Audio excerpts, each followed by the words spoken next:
Hey, folks.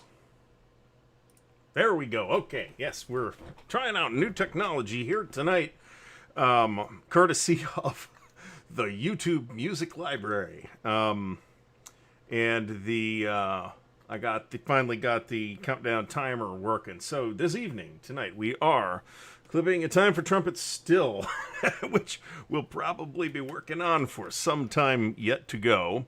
And we are drinking still Glenlivet Caribbean Reserve, which again is another one that we are pounding on it until it's gone. And I have not gotten anything done on either project since last week. So tonight's topic is, and of course I think everybody understands that the topic is really just a starting point for the conversation. Tonight's topic is bad games, why they're bad, how we can avoid them, and maybe valuably, how to identify them before you spend money on them. And why that definition changes sometimes. There are games that I think were not that ill-regarded when they came out, but now is a different story, and they haven't aged well. So I'd like to thank everybody for stopping by. We already have 46 people. Things are going great. Lee Grant, it's your first time attending, so thanks for stopping by. I have bullet points yet again. We're becoming more and more organized very slowly. I'm kind of telling myself that I want to make one improvement to the stream each week, no matter how small. Today was the countdown timer and the fancy music and all that stuff. I didn't think to ask Dan for music. I'm sure he'd be delighted to assist with that. In fact, Dan has counter-clipping music in a video, so check that out. So, John Longshore, missing Seattle. Kevin Paulson, am I missing anybody? Charles Latora, thanks for stopping by. Grumpy Gamer, the Grumpy Gamer. Wardrobe Todd, thanks for coming by. Nathan, Wise Guy History, is here. Jeffrey Wesovich, Lee Grant, of course, who I've already mentioned, and John Friesen, and Greg Grant. So thanks, everybody, for coming in. Bullet points to talk about. So one part, but not all, of the incoming sales stuff is now in my possession. And half of that has actually been extracted from the car. The stuff that I have already gone through is the S&T magazines. We're talking about quite a large number, maybe 40 or 60 S&T magazines. I think all the ones in the box that I have are from the Decision Games era. There are some older ones that are in the other box, and some SPI flats. So we're still waiting on more stuff. It is my hope to get all of this figured out for next week. So that is the idea. RPG announcements. Don't have one yet. There is a traveler thing in the works in which I will be a player but not running. It is not currently on the docket to stream that thing. But there is another RPG thing, Iron in the Fire as well, which I do intend to stream. So, and neither one is probably going to start in the next couple of weeks. So there's plenty of time. There are some giveaways pending. We're actually, I should check this. We're actually pretty close March 2021 was actually the top month for new subscribers here at Ardwulf's Lair. So that's new. So bearing that in mind, we are going to hit 4,000 subscribers pretty soon. And when we do, there will be a giveaway of a number of things. I am not yet sure what that will be, but there will definitely be multiple war games given away at that time. And I'm looking for the... There it is.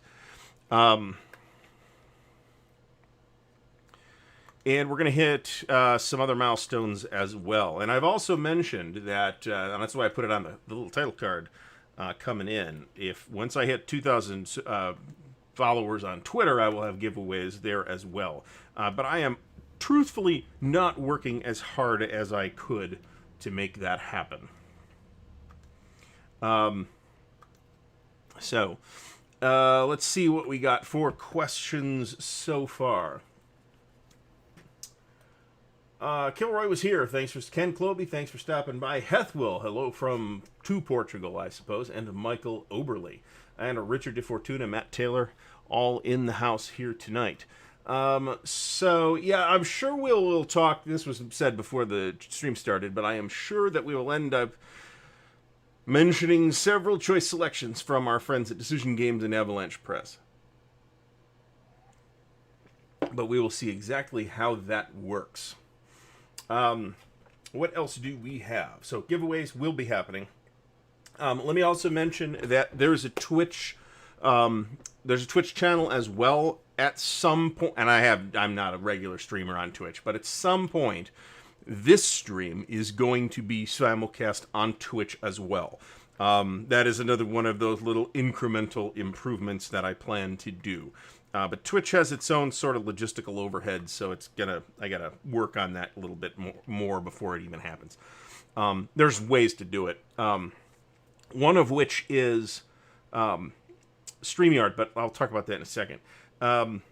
There's also a video game channel, Ardwulf Digital, so search for that. I believe there's a link to that in the video description and to the Twitch channel and the Twitter thing too, in the video description. So if you're interested in that kind of stuff, not that the video game channel gets updated very often, but because there's only so many hours in a day. So check that out if you're interested. So Ardwulf Digital is the name. So one of the things that I would like to do, built into StreamYard, there are some neat branding tools. Obviously, you have the ability to go live with multiple people. It is a tool that I could use instead of OBS to basically run and manage the stream, and definitely with multiple people. That is the tool I would want to use. However, the free StreamYard package is a little bit lame. You're limited on hours. You're limited on the number of people you can have. You're limited to 720, which is unfortunate. And there's a bunch of other limitations as well. So I'm making it a goal to get to enough Patreon contributions to sign up for the StreamYard subscription, which is not monstrously expensive, but it ain't free either. So, if you would like to support the channel, there's a number of ways you can do that. The top way to do that is just to come in and be here. I appreciate everybody that comes in every week, and everybody who stops by from time to time, and everybody that watches the video after the fact. But there is also a Patreon and a merch store. There's links in the video description that you can check out. One of the perks, as originally envisioned for the Patreon, was going to be a Discord server. I would like the Discord server to be much more active than it is. So I will be, at some point, this has not actually occurred yet, I will be opening the Discord server up to the general population and putting a link to it, an invite link to it, in the video descriptions, and then patrons will have an exalted rank on the Discord server. Because I'd like it to be used more than it is. I mean, nobody really uses it but me, and that seems like a missed opportunity.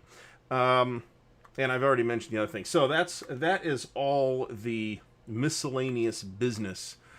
Michael Oberly says lots of bad games in the 70s. I'm inclined to agree with that.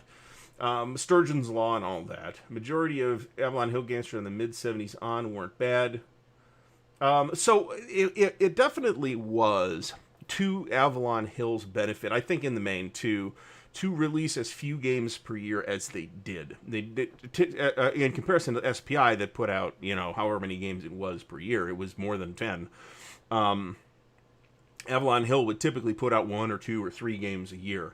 And that, I think, resulted in games with a lot more polish in terms of design and development, and maybe in terms of components too. I mean, after all, Avalon Hill, their counters and rule books were at least as good as anybody else's at the time, although I personally liked SPI's counters better. And they had mounted maps for almost everything, and certainly when we're talking about the 70s and until the late 80s, I think everything from Avalon Hill came with a mounted map. The first thing I can think of that didn't would have been either Stonewall Jackson's Way or Advanced Third Reich. Those did not have mounted maps, but those were rich games anyway for other reasons. So I don't feel that they were hurt by the lack of a mounted map. And as I've mentioned elsewhere, I think mounted maps are a little bit overrated. I mean, they're nice, but they're nice more in the abstract than they are in practice a lot of the time. So, all right. So, John Longshore mentions the early SPI magazine games were amazing because nobody knew any different. So that's a sword that cuts two ways. On the one hand, the people buying the magazine games weren't necessarily well-developed wargamers. That's probably definitely true. With refined tastes, able to tell good games from bad. But the designers of those games didn't necessarily have an entrenched backbone of mechanics to rely on. I mean, Avalon Hill's kind of famous for all the games they put out using the infamous Avalon Hill CRT. S&T games could be more experimental, and there were definitely some quite experimental games. The first solitaire board war game, I'm reasonably sure, showed up in S&T. At least the first solitaire war game that I know about, and I don't remember whether that was Fall of Rome or not. I think it was. So I did forget the coffee cup again. It's because it's upstairs in the other filming area, and it is like holding stuff typically up there. So I never think to bring it down here in advance. I remember to put the shirt on though, so we're making progress. Baby steps, baby steps.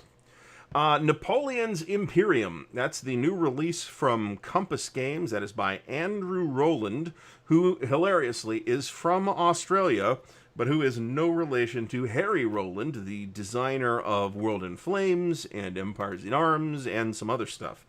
And Napoleon's Imperium is pretty interesting, actually. It's like Andrew's personal baby that he has been working on for decades, and he has a ludicrous set for it built with miniatures and a custom-built table and all that stuff for it, and he is now bringing it to us in a nice-looking package from Compass Games. So that is a thing that I am pretty interested in seeing, and we might have something about that pretty soon. I have not managed to remember to call Multiman about Hood Strikes North, so I really should do that. Nathan from Wise Guy History says that the main thing that makes a game bad is a poor rulebook. The final product might be great, but if I get frustrated by bad rules, it ruins the whole experience. I can sympathize with that. At the same time, there are occasions in which I am interested enough in the game or the topic or whatever to be willing to deal with the agony that a bad rulebook presents. I can think of several games that along these lines. One is a relatively mild example is Crown of Roses from GMT. This is their sort of retake on. It's not a remake in any sense, but it's a Kingmaker-like game about War of the Roses, and I've seen a lot of people struggle with that rule book. I think there's a good game there, nevertheless. The Goss games, until this latest version, have had nefariously terrible rule books, and I have felt like it was worth the struggle there, but it was a big struggle. This wasn't like, this isn't the best rulebook. Balance of Powers was like that. This isn't the best rulebook. But it was not like, like we felt it was really in the way when we tried to play it.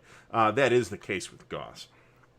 Another example is probably Nations in Arms, which is one of Compass Games' relatively early releases, and the first version of the rulebook was not. I mean, I haven't read the first version of the rulebook. It did not have a good reputation, to the extent that there was a fan rewrite of it that is said to be quite a bit better. And then when they reissued the game a couple of years ago, 2 years ago or so now, they redid the rulebook. But it was not the fan rewrite, it was a separate rewrite. So I'm not quite sure how to deal with that. There is also the rulebook for Triumph of Chaos, which is probably the worst rulebook layout I have ever seen in wargaming. It is incredibly badly laid out. It is visually confused, and I find it difficult to believe that the person that did the layout for that rulebook is qualified to do so. Or perhaps, as an alternative explanation, perhaps they were on weed when they laid out that rulebook, because it is a psychedelic masterpiece. And there's a lot of other, let's call them production issues in that game as well. There's a ton of component errata. And that's another thing that we should mention, right, is the sheer amount of errata. And I gotta tell you, well, there's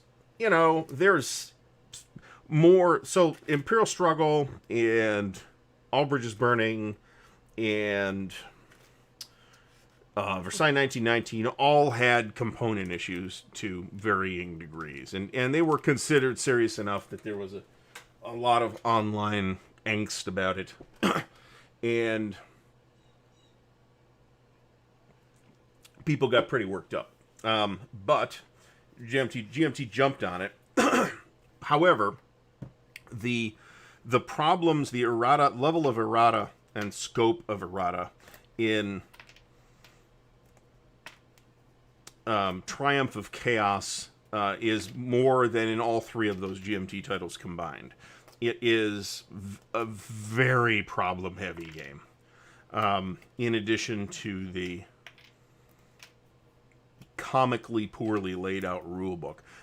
It is, and again, this is another one of those things where, or at least another one of those games where I may in fact be willing to deal with it because of my interest in the topic. And the Russian Civil War is a very interesting topic. So I appreciate Joshua Gottesman that counterclipping is not for everybody. But nobody just counterclips, while they could be doing something fun, right? This is you're watching TV, or you're watching you're on a stream with You Find People, and it's fun for that reason. And when you're done, the game looks better. So okay, so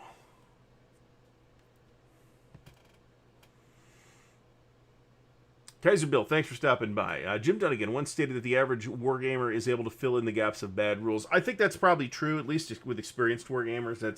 That's almost certainly true. SPI's Armada is another game that has a bad reputation, and that may be a first pass at the rules. I want to say that Gilbert Collins did a video on it, so I would say if it may have been buried in another video, actually, but I think he did a video on it. So if you're interested in Armada at all, check Gilbert's video out. He has a very clear eye when it comes to analyzing games.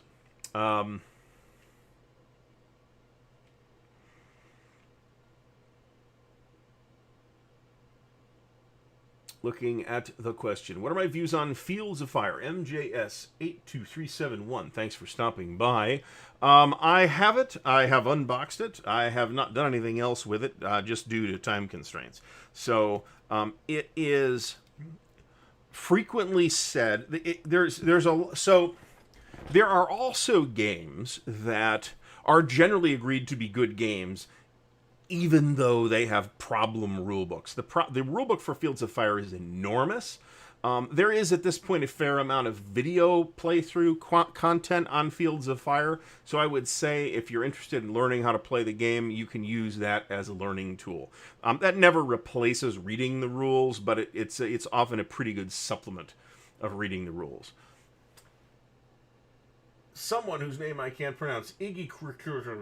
What do you think about Compass Games' reprint of the Korean War? So the Joe Balkowski Victory Games Korean War is the best game on the Korean War by a lot. I've played OCS Korea, and it's fun, but it's not a comparison to the Balkowski Korean War. The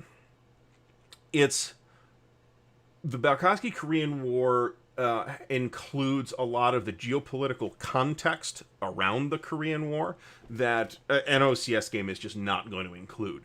So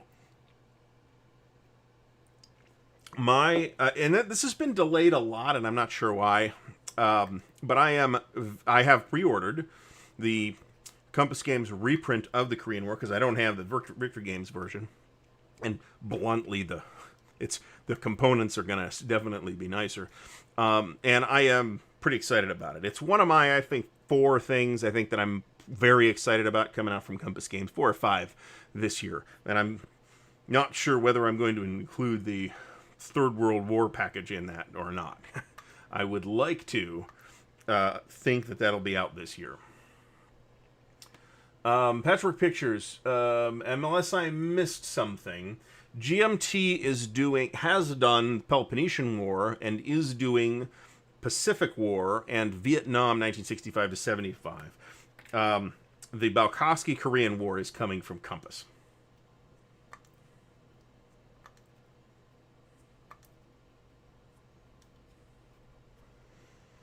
And I think, at some point you got to trust the people involved, and I think Joe Balkowski is a really, really great designer who has done some really, really great things, and I hope that Joe will not let problems creep in.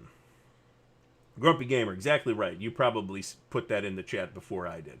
Has anyone, speaking of Compass, Beckel Peterson asks, has anyone tried their FPW? Okay, Franco-Prussian War. On to Paris. So that more or less uses an extension of the Victory Games Civil War system. I have talked to some people who played it at Winterfest a few years ago, and they liked it, but they seem to have a lot of problems with it. I think one of the issues is that where there were multiple tracks to keep track of certain things in the Victory Games Civil War, there's one general records track in On to Paris, and that really clutters things up. There's pretty easy ways around that, I think. So if I was more interested in the topic of the Franco-Prussian War, I would probably have already picked that up. And I think the Victory Games Civil War is a masterpiece. Which is not to say that I think that other games on that subject, sometimes even fairly similar-ish games, are not also noteworthy. But All right. Nathan mentions that the table Triumph of Chaos is a key exception. Yeah, I mean, so if you're interested enough in the subject, you can get by.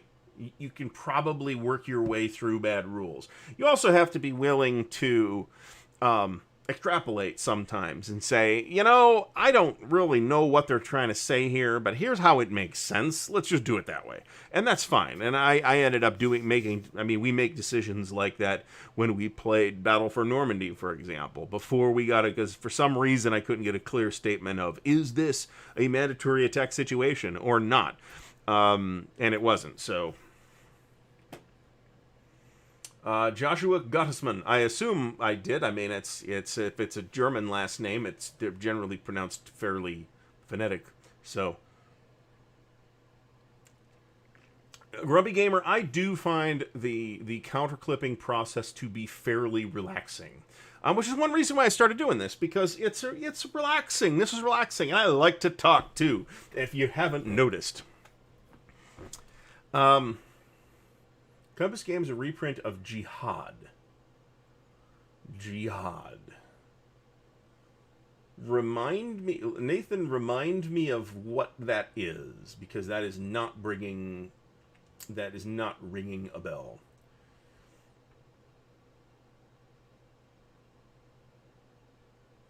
So Matt Taylor counterclips while watching counterclipping. That is completely reasonable too. There was a point at which I had, I don't know, 20 war games or something like that. And I was very close at one point to having absolutely 100% of my collection, or library, as I like to self-importantly call it, punched and clipped and organized and all that stuff. And boy, that's not the case anymore. I have all of the Great Campaigns of the American Civil War games punched and clipped and organized. I have all of the Library of Napoleonic Battles games punched and clipped and organized. The ones that I have, I'm missing a couple. OCS, no. I've still got this whole. There's a little shelf here that you can't see because it is still full of case blue. So we're still going through that. The Gallipoli 1915 game has a companion game coming out. That Mons game that GMT has on P500 is that same series. There's been some video on it. I think the Player's Aid did some video on it, and I think somebody else did as well. And it looks, the Gallipoli game, that is, it looks interesting. I am not sure of the scope. It's an interesting topic, but, I mean, obviously you know what happened, right? They invaded, they got bogged down on the peninsula. So... how does the scope of the game work to make that interesting? I do like the look of the components. I like the maps. I like the counters.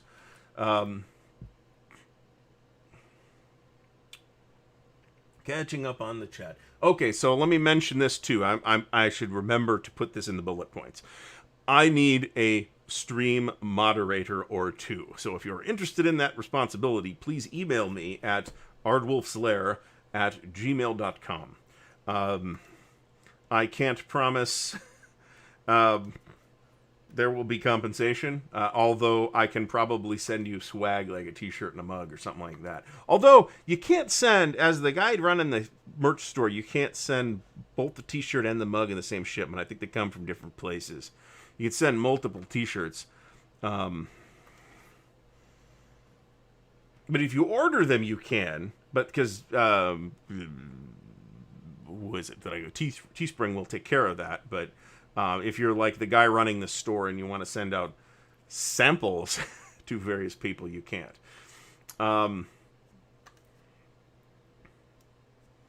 All of my great Battles of the American Civil War games are not clipped. Twin Peaks is clipped. Death Valley is partially clipped. 3 Days of Gettysburg is clipped. When we played Dead of Winter, we played it on Vassal. Now there's Carl Creeder is stickering CNC Samurai. It's the same thing, really. It's the same thing. It's definitely better than painting miniatures.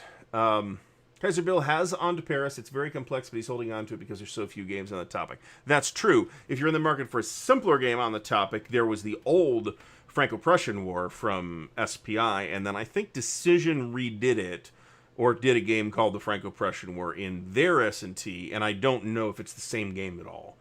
It maybe it may not be.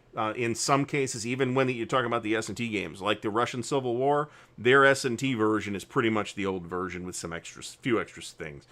Some of the games are complete overhauls, so you have to check game by game.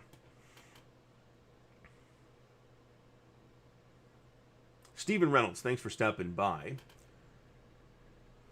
Kyle Reese mentions that getting into a subject you don't like or a game out of your league can make a game seem bad also. That's true. Sometimes you find out after you've bought a game that you are, in fact, not as interested in the topic as you thought you were. And maybe that's the game, and maybe it's the topic. I certainly have run into that. Jihadas and Paper Wars. Okay, that's why I have no idea what you were talking about. The only issue of Paper Wars I have is the one containing the Napoleonic thing, Pitt's War. That's the only Paper Wars I've ever bought, which doesn't mean anything. Michael Peterson has On to Paris on the table, and he's enjoying it, but there's a learning curve. I find that very believable.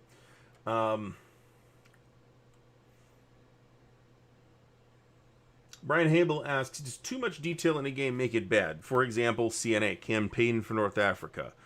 I would say no. I would say too much detail in and of itself might make a game slow, but it probably doesn't make it bad. But what it does probably indicate is an incorrect focus on the part of either the designer or the developer or both. I mean, one of the things that you decide pretty early on, probably, is what is the scope of this game? What experience whose experience am I trying to replicate? This is why some people, OCS skirts the edge of this line, right? This is why some people object to OCS in a fundamental way, because they don't think that the operational commander should have to keep track of supply points, because they have logistics staff for that. And that's true, but at the same time, you get the hang of the supply in OCS to the point where it feels like you're not consumed by those decisions.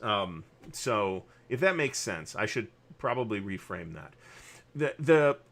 The actual mechanical overhead of keeping track of supply points and trace and all that in OCS sounds worse than it is.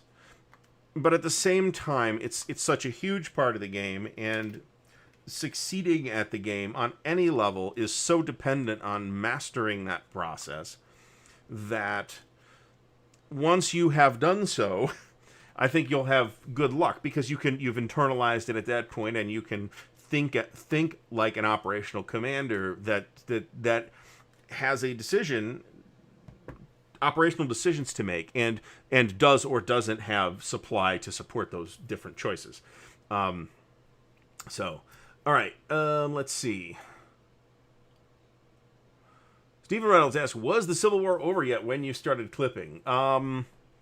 Well, in my case, I've told the story before. I started clipping. I was unaware that clipping was a thing until the early 90s. 91, 92, something like that. So yeah, in my case, it was. There were definitely people doing it before then. Does at any cost, Kyle Reese, at any cost does not, unless I'm very much mistaken, cover the entire Franco-Prussian War. It covers the Battle of Metz only, maybe. That's what's popping into my head.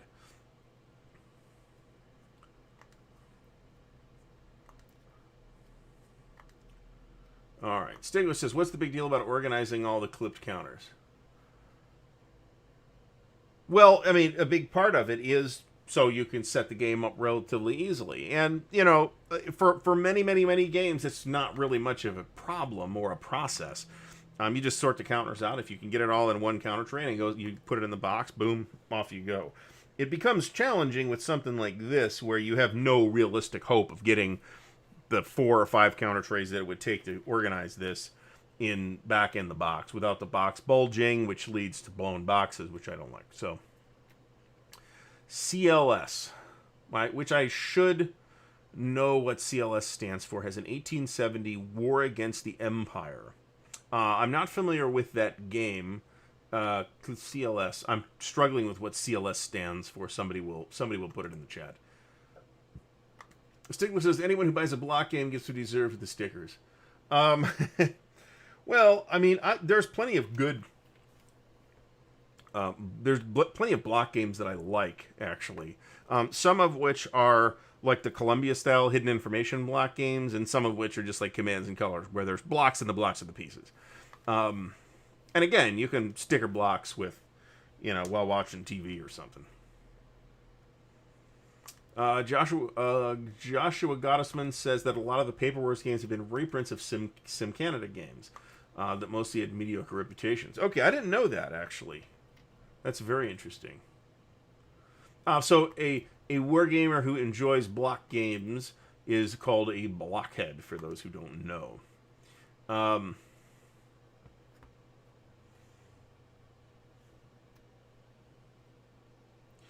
I mean, the fact that there's blocks, I mean, the blocks are just counters, right? They're just big square counters that stand up. And there are games that use that to their advantage. And I'm talking then about the Columbia Games block games. The, like, Commands and Colors does not benefit from using blocks at all. Except in one way, and I don't know that this would apply to everybody. Commands and Colors feels to me like a miniature game when it plays. So what it does, in part of that is the blocks. So what it does is it gives me a way to play a game that scratches a lot of the same itch of playing miniature games without getting my hands dirty playing a dirty, dirty miniatures game. So conflict simulations, yes. Thank you. All right, Grumpy Gamer says he has enjoyed At Any Cost. It's supposed to be good. It's Herman Lettman game. It's supposed to be good.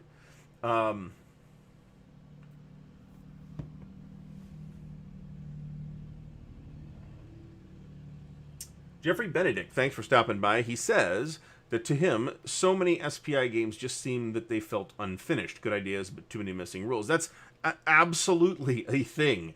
That is, I think, a problem that, say, our favorite publisher, Decision Games, suffers from today, is that they are beholden. Their process is beholden, even if the specific game isn't, that they've built their processes in such a way as to work with the magazine production schedule, with magazine deadlines. And playtesting was not a strong point of SPI, frankly. It just wasn't. Almost everything probably got playtested. Campaign for North Africa is maybe debatable, but even more in the Pacific, I know for a fact got playtested because I've heard people who were involved talk about it. Now, they did not playtest the campaign, as far as I can tell, just scenarios. So there's that. But playtesting was a notorious weakness of SPI, frankly. They had a lot of really innovative ideas. Sometimes those innovative ideas did not pan out into a workable game at the end of the day. Block clipping, also known as belt sanding.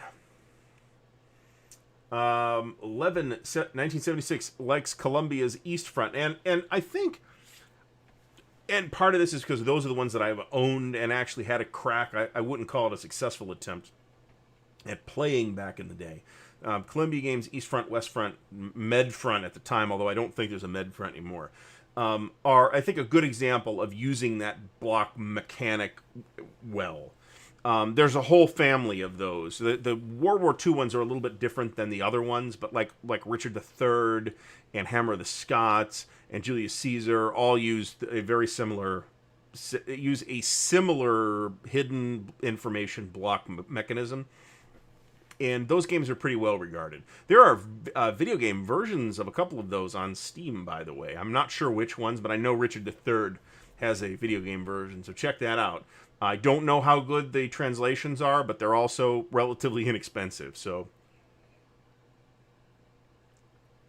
And of course, I'm a tremendous fan of Columbia Games, but more for their RPG stuff than their war games, which should not be read as making any kind of statement at all about their war games. I don't own any of them right now. There are some I would be interested in, but I also try not to buy stuff that I don't have like a good idea that I'm going to play, and I don't have a good idea that I would play a Columbia Games block game.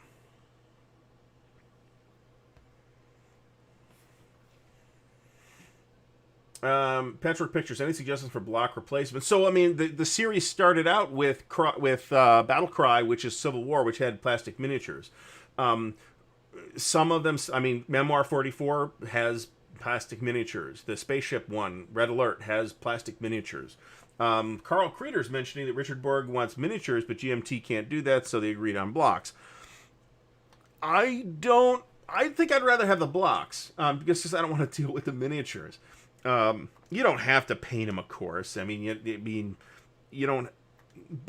But you know, I'm also being a little bit honest with myself and saying that I would feel some obligation to at least spray the miniatures in colors, and then, well, if I sprayed them, then maybe I'll paint the bases a different color. Then it turns into me painting miniatures, and I don't want that. So, that one's done. All right.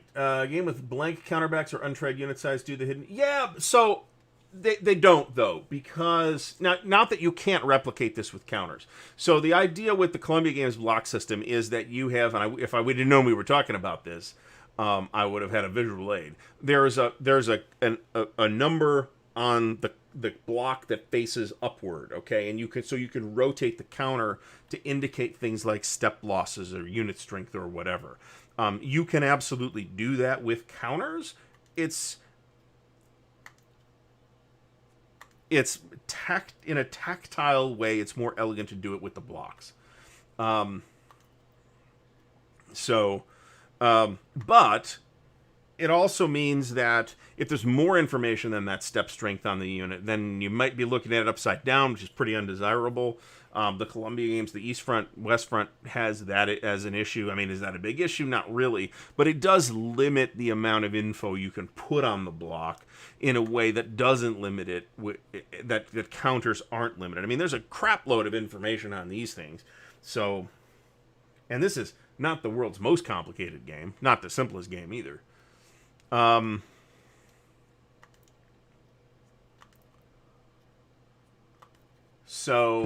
Matt Taylor, I think playtesting is something new to gaming in general. No, I mean, SPI had a playtest process. It's just that they also had deadlines. And sometimes things did not get playtested. They came up with a cool idea that would have, with another 5 months of development, have resulted in a really polished and interesting experience. Instead, you got something half-baked because they had to have it done by the end of the month. So, I mean, even SPI had playtesting back in the day. Now, many companies in many ends of gaming have shat the bed on playtesting, unquestionably. This is true of board games, it's true of RPGs, it's true of miniatures games, it's true of all kinds of stuff. The interesting thing with RPGs is I really feel like you're playtesting the book more than as much as you're playtesting the mechanic, because you have to explain it to people too. Many development teams make the mistake of limiting playtesting to in-house playtesting. So the playtesting is being done by the people who already know the game. That's a mistake. That is basically only alpha testing, and you're supposed to do beta testing, which should be external as well. So, all right. Kaiser Bill says, Gilbert Collins has an amusing video in which he shows how crowded a hex becomes with 8 blocks in the same hex. I can't remember what video that was. I know I watched that video. I didn't really think... It is a little clumsy, let me put it that way. I think that's that Quebec 1812 game, I think. Block Oddity. Sekigahara is a wonderful game with blocks. I'd call it a block game because it has blocks, but it's definitely a different mechanic than, say, the Columbia Games thing, or the Commands and Colors thing, for that matter. Stigler, my definition of fiddly, maybe we should have a bust that out into its own topic, but fiddly is, I don't think I would apply that to, I don't find it to be a deal breaker for one thing of fiddliness, because I play OCS is as fiddly as anything, and we're still playing that. So we may be about to wrap up Blitzkrieg Legend actually, but I also have playtest things that are in the fire too that I'm not sure I can talk about, so we won't yet. Cal Reese asks, are C3I magazine games generally good? I believe that of the games, now this is not presupposing omniscience on my part, okay? I don't buy every game magazine, so I'm going a lot on reputation here. I think if you look at the games in C3I are a relatively new thing, right? That's only been happening for the last few years. I think the game magazines in C3I magazine are probably the highest quality magazine games that anybody is doing. They have a better reputation than any of the S&T, Modern War, World at War magazines. I think they have maybe a slightly better reputation than Against the Odds, which is, I think, number 2. And I don't have enough information about Paper Wars to say, but Pitts War looks neat, I'll tell you that. There's also Ve Victis. I actually had an opportunity, a buddy of mine has some issues of Ve Victis in French, which neither he nor I can read, so why he bought them, I have no idea. They have, and these are from like the late 80s, I think, and they have unmounted counters in the games, which I think is maybe a French or European thing, that was not an expectation that they would have mounted counters. I don't like that. I think SPI got away from unmounted counters in like 1971. There's no reason why Ve Victis, with its very fancy full color shiny paper, all that, can't have mounted counters in their game. Maybe increase the cost of the magazine. I don't know. I don't work those numbers for them. So I also really like the East Front map, and this is the Columbia Games East Front West Front again. You can get like a vinyl version of the map that's like a 4x6 foot East and West Front map. It's amazing. So Carol Creeder, neoprene mat. I don't know if it's neoprene vinyl. Are they the same thing? I have no idea.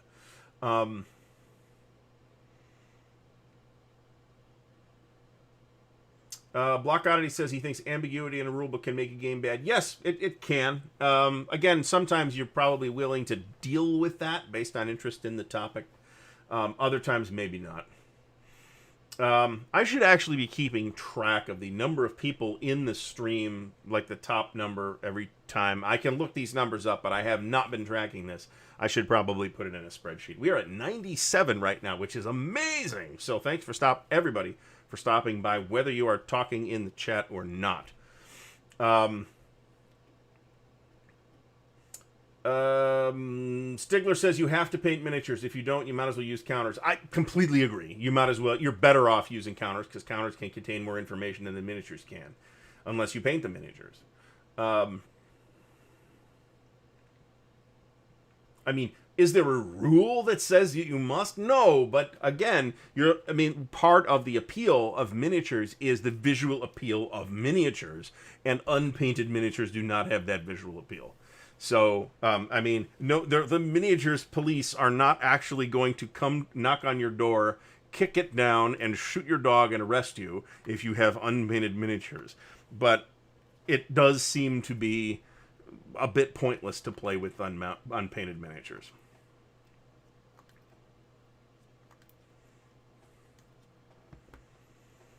Joshua Gottesman says he was a original playtester for Siege of Jerusalem, which is actually pretty cool. That's coming out again from somebody.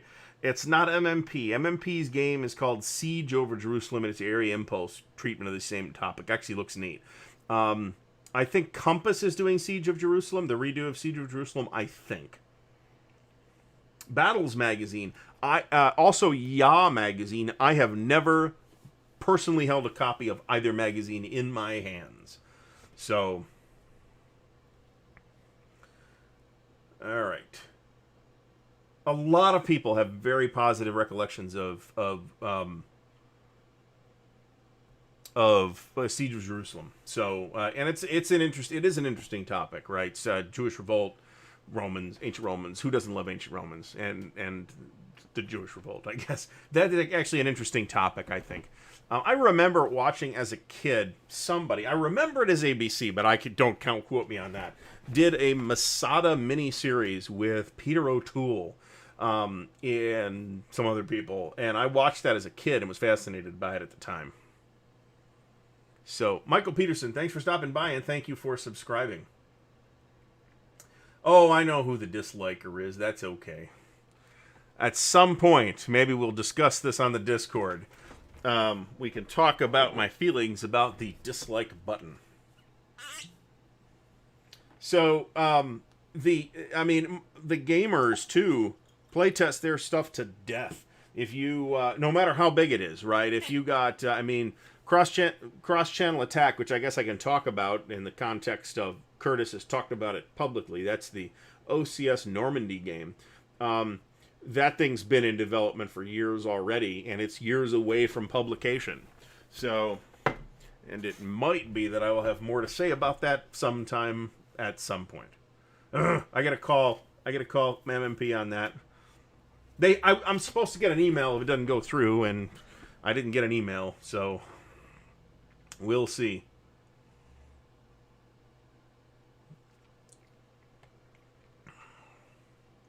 Yeah, clearly, this is, the guy hitting the dislike is a miniatures person, so possibly miniatures Philistines. I've seen people posting pictures that they have their copy of Hood Strikes North, and I think my pre-order number was really early, but I'm also pretty sure my credit card number changed since I put the pre-order in. So, and other things might get in the way. So, but I gotta call him. Joshua says somebody on the GTS thread was saying it's a dead series. I mean, that's a bit tone deaf if you ask me. It's got a game on not P500 but MMP pre-order, and it's hit its number and it's expected to release this year. Operation Mercury was well received for GTS stuff. Now, I do think that there was a serious chuck hole had to get that MMP had to get through a serious chuck hole on GTS when Adam Starkweather bailed for whatever reason that happened. Hood Strikes North is the same system as Stonewall Jackson's Way. Okay, so let me read that so I can fully understand the question. They I believe got printed together. So if you ordered both, that you should get both together.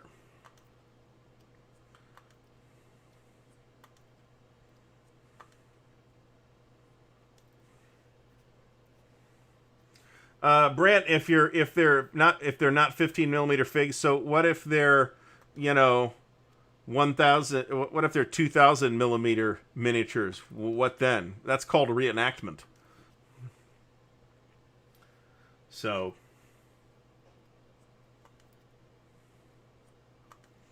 hopefully anybody that I'll mention this since Brant has popped in and I remember.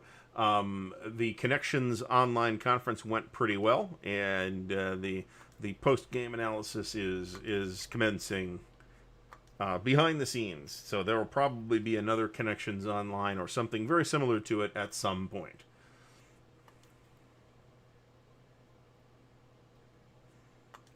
Now again, the Vivictus that I saw was like from the late '80s, right? So they were, even if there's no excuse, they were still pretty old, right? That's 30 years old. So those, it's possible those will make it into the sale too. Maybe I should just email them. I don't want to give them I don't want to send a credit card number in email for obvious reasons.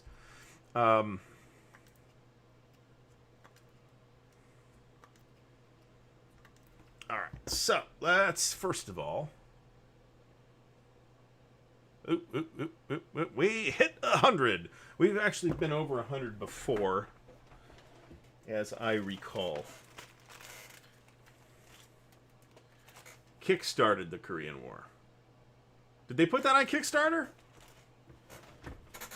I just pre-ordered it through Compass.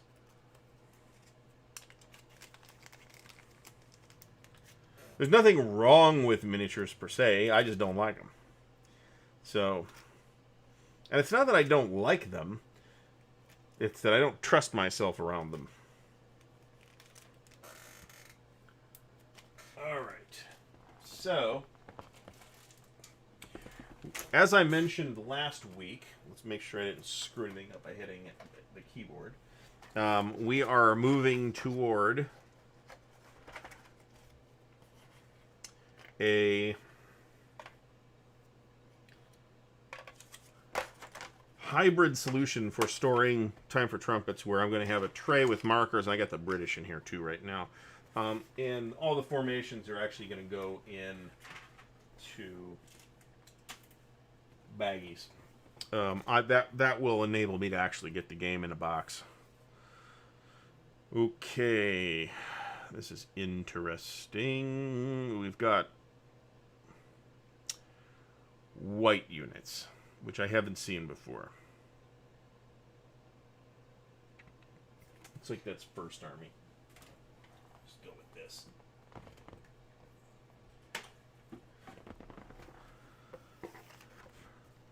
I mean, you do have to pick your topics, right?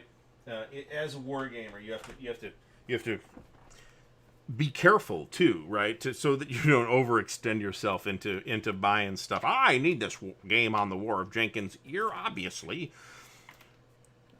If I don't buy this, how will I simulate the War of Jenkins' Ear?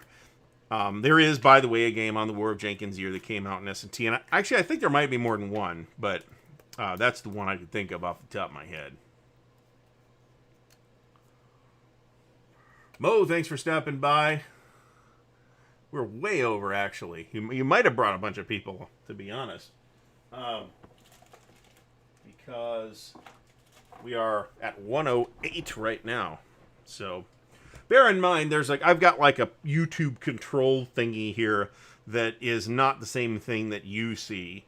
So somebody's data is probably cached in some way. So... Compass put stuff on Kickstarter. Yeah, but they don't kickstart everything. The only question is if I would be surprised if they put that on Kickstarter and I somehow missed it. Normally I'm aware of it. So on the other hand, I've had a lot going on the last couple of weeks. So, Brant, did you really just finish? This is why I had to bail when I had to bail, because it's way overloaded now.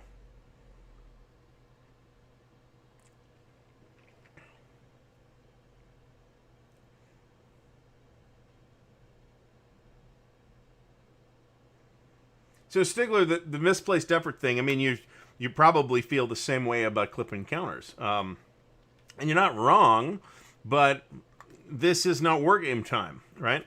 I'm not sitting there... Well, so occasionally on game night, I will clip counters. If it's a game that we're like setting it up, I'll clip the counters as we go. Because I like playing with clip counters. I like the counters to look nice. I like them to be easy to handle. And it really does make a difference. I mean, there's one advantage to playing on Vassal, though. You don't have to worry about it. In fact, in some Vassal modules, the counters are rounded for you, which is always nice.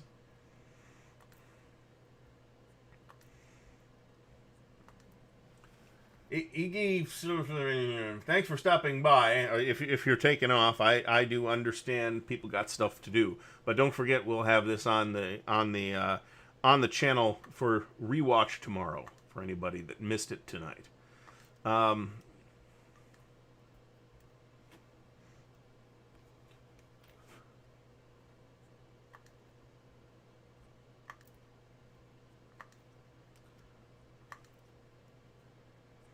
Catching up on the chat. Compass did Jenkins' Ear with CNC Tricorn. They did?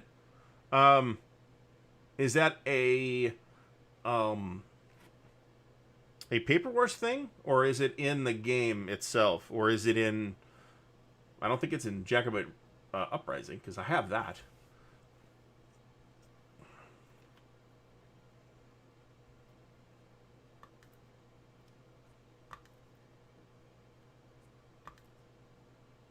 That's crazy, Brant. I gotta tell you. We all, I mean, let's be realistic here, and I'm not sure how honest with themselves the people who were behind the scenes in Star Trek: The Next Generation were about exactly what the holodeck would get used for. They did eventually figure it out, and it was sort of alluded to with Mr. Barkley, if you know what I mean. But it's pretty obvious that they didn't quite work that out very thoroughly in their head when they put it in the show in the first place, which it showed up in the very first episode.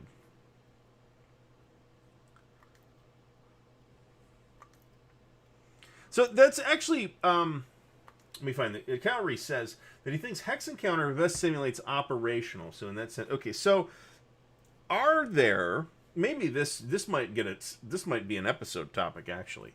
Are there scales or topics which miniatures by their nature simulate better than Hex Encounter? Maybe. I would say skirmish scale. Probably. I think it probably is cooler played with miniatures. There are very few skirmish scale Hex Encounter wargames, but not zero. City Fight, I think, was man-to-man, for example. And maybe Commando as well, but I'm less sure about Commando. So... Also, what about something like a Wooden Ships and Iron Men? I mean, they're not people miniatures. They'd be ship miniatures, but I would say that that's a viable thing where miniatures are cooler. I mean, but they also don't add anything other than visual appeal. Certainly, visual appeal is not nothing.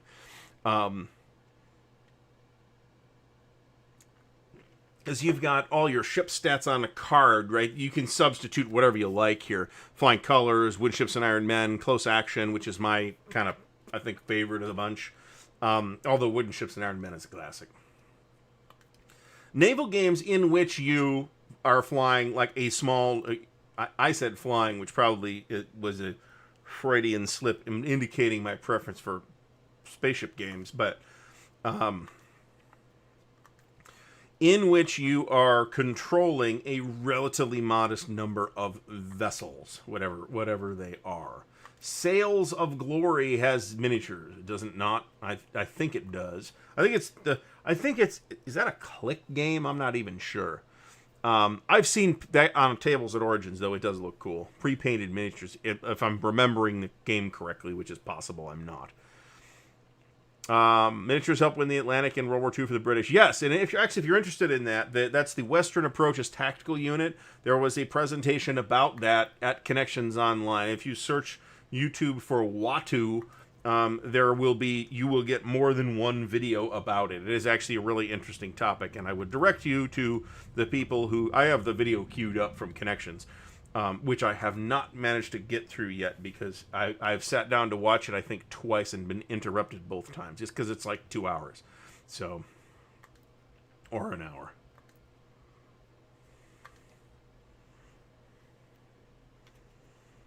Maybe we'll have dice superstitions as a topic at some point. That could happen.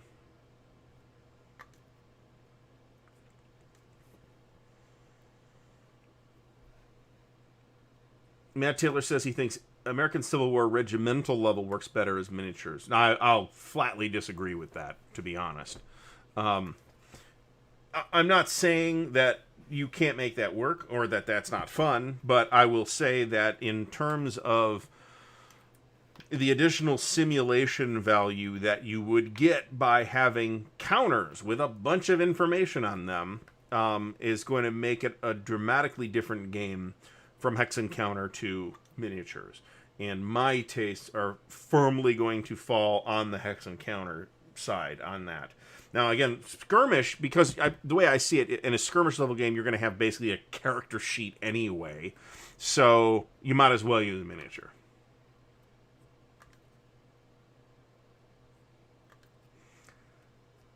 Korean War went up on Kickstarter only a few days ago, maybe last Friday. So I guess what we're saying is that is going to... I see why Compass Games is doing it. That's just going to drum up a lot of last-minute action on it. It's probably a great idea, and I'm a little surprised that other publishers are not doing that as much. I guess I'll mention A Most Fearful Sacrifice, which is on pre-order from Mark Walker's company right now, and that's the Herman Luttman Gettysburg game. Different scale than the rest of the Blind Swords games. It's not called Blind Swords, it's called the Black Swan system, but it is a derivative of Blind Swords. Big Rick Barber map. It looks very impressive. It's going to be very pretty. And Blind Swords is, I think, a good choice in the sense that I expect it to have quite high playability. Let me put it that way. And honestly, that's something that a lot of that is, if anything is missing in Gettysburg games right now, it's that. At least among games in print, is like the super high playability game in which you can play the whole thing out in a modest amount of time. I don't know if it's one sitting. I suspect that it is not. But I'm also reasonably sure it's not going to be 50 hours either. Most Fearful Sacrifice. Did I say it wrong? I might have said it wrong. Stranger things have happened.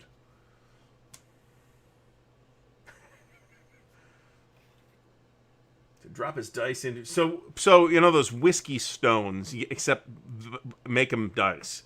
That is, I think, an interesting idea that you might be able to market to somebody.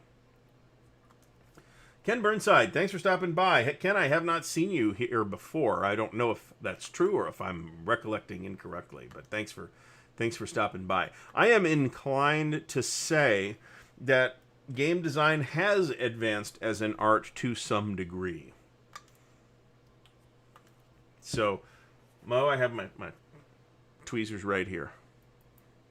So, they are needed. Dogfight. Wow, okay.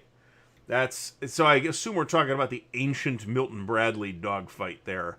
I've never played any of those. Those were way before my time. I didn't see any of those until I started going to game auctions in the 90s. I assume it would have been the 90s.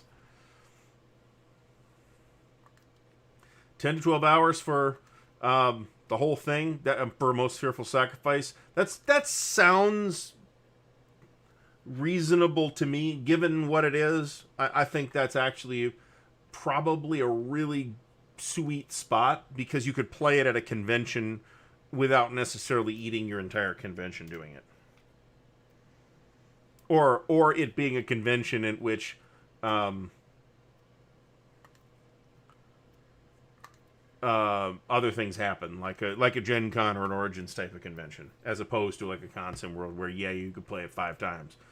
I am a no on whiskey stones, but I don't have a problem with ice in certain kinds of whiskey. I'm not drinking single malt scotch with ice, though. I mean, I'll sometimes add a little water.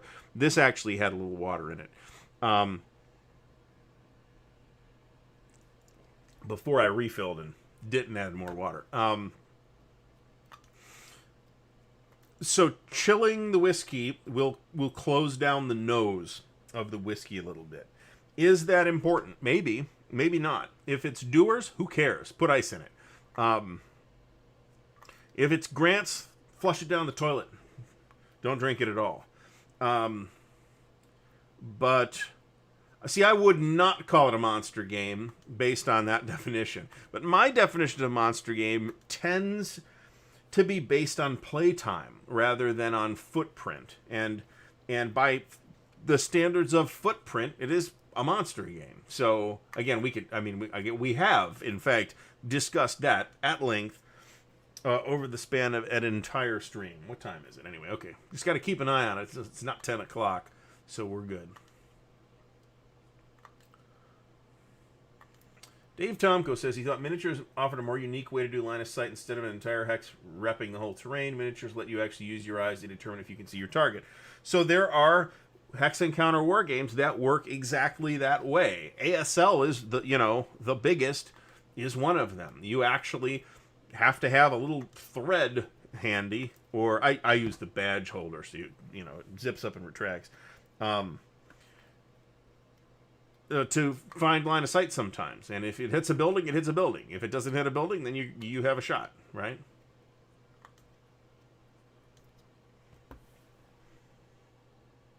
Looking at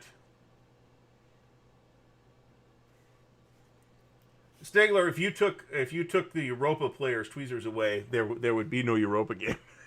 Because nobody can manage that without tweezers. And honestly, that's, the kind of thing we do a lot of, right? It's, I'm not necessarily saying I'll never pick pieces up with my fingers, because I do, but, if you got to dig into, a tangle of stacks, then you need tweezers. And if I was in full snob mode, I would say that it's not a true grognard experience unless you're using tweezers. But I am not being that much of a snob today. I've seen the laser ones. The laser ones are neat. And they're not gruesomely expensive. I've seen the little periscopes. Those are actually pretty neat. Does Lock and Load have all the cool toys or what? Damn it, Carl. I'm saying that because, as I've mentioned before, our topic tonight is bad war games, which in no sense applies to the stuff that Lock and Load does. Lock and Load is a company, and they're not totally alone, but I think they're doing a better job at what I'm about to describe than anybody else in wargaming.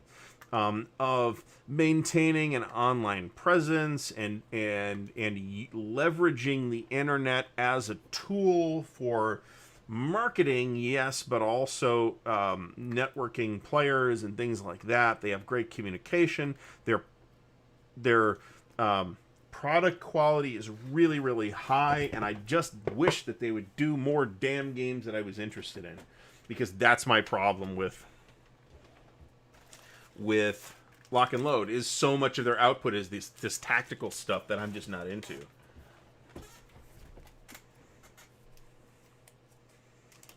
I do have to admit that, that's true, Phil, but that's because you got one counter. And probably your Starfleet, unless you're playing some kind of Mondo thing, probably your Starfleet battle scenario has less than 10 vehicle counters on the map. But then, of course, it gets to be more with missiles and torpedoes or whatever, and plasma bolts and shuttles and all that stuff. But still, the density is really low. So generally speaking, you don't need to worry about that. Facing is also important, too. Tweezers are really good for managing or helping to correct facing issues.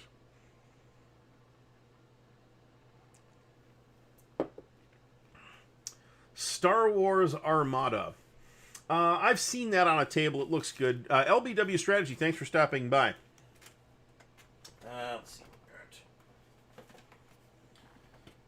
I feel like we've clipped a lot so far tonight, actually. So what I think I'm going to do is finish this half sheet and then probably be done with the clipping, I think.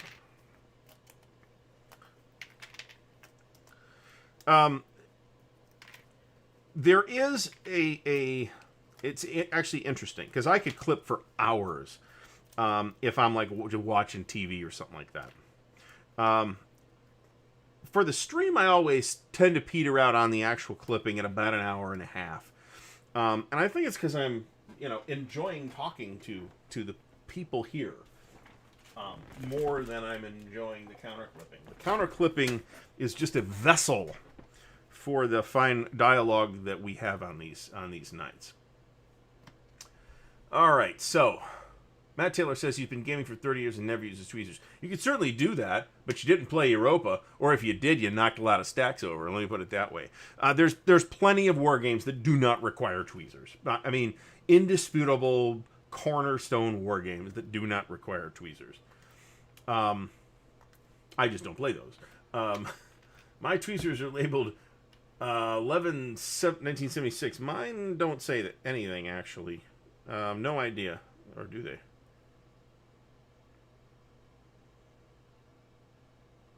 I think it might have worn off, actually, because I've had those for years.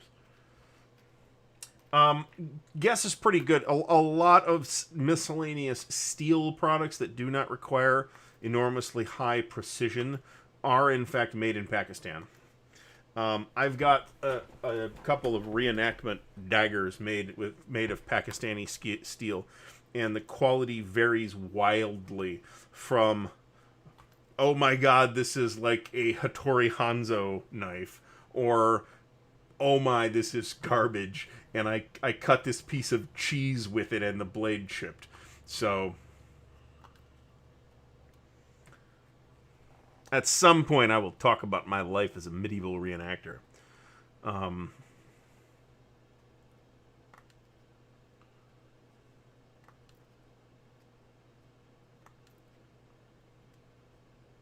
I have a dedicated laser pointer for teasing the cats with. Patrick Pictures asked, do we feel that historically locked outcomes are a sign of bad war games, or the opposite, as in the course of the game is too open? I think when we say bad war games, I think we're talking about something more than a predisposition toward historical outcomes. What a predisposition toward historical outcomes is probably going to do most readily is cause you to not play that game again. But it didn't necessarily impact your enjoyment of the time that you did play. Necessarily. Now, you know, there's reasons to think that it might too. But just excessive historicity. Now, I think that's a problem.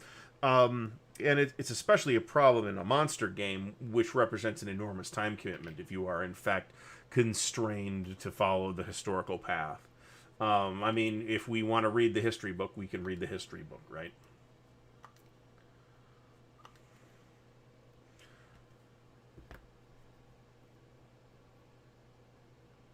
Ken Kloby says, sometimes a sticky fingertip is better than tweezers. So, story, there was a individual back in the day that would play war games at conventions, and rather than using tweezers, they would lick their fingertip and press it down on the counter and pick the counter up that way. A, that's gross. B, if you do that to my counters, you will be immediately ejected from the table. Absolutely not. There is no way you're doing that with my counters. I also, I'm told, have large hands. So it might be, you know, people who are, you know, born brain surgeons and don't need tweezers. Good for them. I'm not that guy. So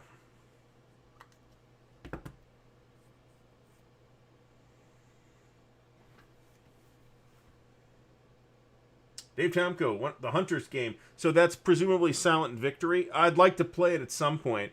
It's just a matter of finding the time for it. It's actually super easy to play. I think it's very procedural, but what it also is really hard to do video of. Because it's a lot of table referencing and flipping, and then to make a video out of that, you really kind of need to edit all that shuffling time out, and all that really adds up. I suspect that what you would end up with is a tour of Silent Victory, and the finished video would be something like 20 or 30 minutes, and the footage would be something like 4 or 5 hours, and the editing time would be something like 20 hours. And that is why I have not yet managed to get a Silent Victory playthrough. I do have a video playthrough of The Hunters, so check that out back in the channel history. That's like one of my most popular videos, actually. Ken, that's worse. You're making it worse. So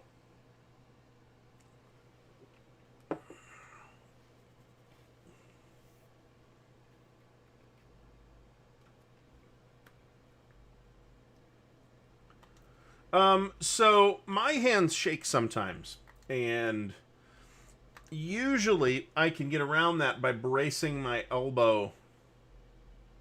Not too bad right now, which is weird because I've drank about a pint of scotch. But I can usually get around that by bracing my elbow or my wrist on the table edge, and that helps to stabilize it. So, but I don't have it's not a huge problem for me, but I imagine everybody's hands shake from time to time. So it does help, but you can do the same thing picking the counters up with your fingers too. So, Doug says, if I painted miniatures, my manual dexterity would increase to where I wouldn't need tweezers. That is almost certainly not true, and it is definitely true where my eyesight would decrease to the point where I couldn't play wargames, and I would have to play miniatures games, or games for the blind, where I could feel, oh yes, this guy's got a sword, I think. He must be. Tweezers are the chopsticks of wargaming.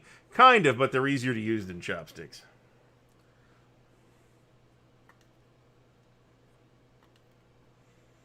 And you do get used to them pretty quickly. So why I would like somebody to step in and help moderate is somebody to highlight the questions, so that I don't miss the questions. So if I'm missing your question, feel free to put it in the chat again. I apologize.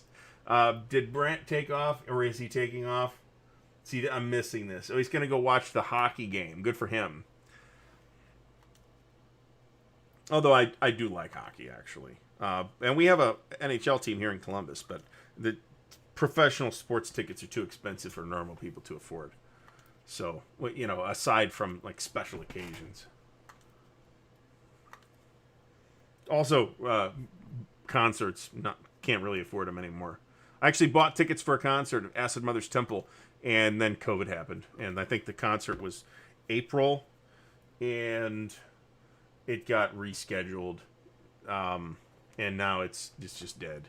Fortunately, it was not an expensive concert. Go to Ritter Krieg and look at their stack guards. I'm not sure I've seen those. I'll have to look at that. When are we going to finish the Civil War playthrough? The Victory Game Civil War, we did finish it. Watch to the end. We finished. There was a concession. Or unless you mean the U.S. Civil War, which there's things. There's a scheduling issue at work there that I am not at liberty to talk about right now. So, Dave Tomko, how do I feel about drinking and gaming? He feels like he can't concentrate enough on the game. He's either drinking or playing, not both. As somebody that has made a thing of hopping on the internet, drinking scotch, and clipping counters, I completely agree with you. I do not like to drink while gaming.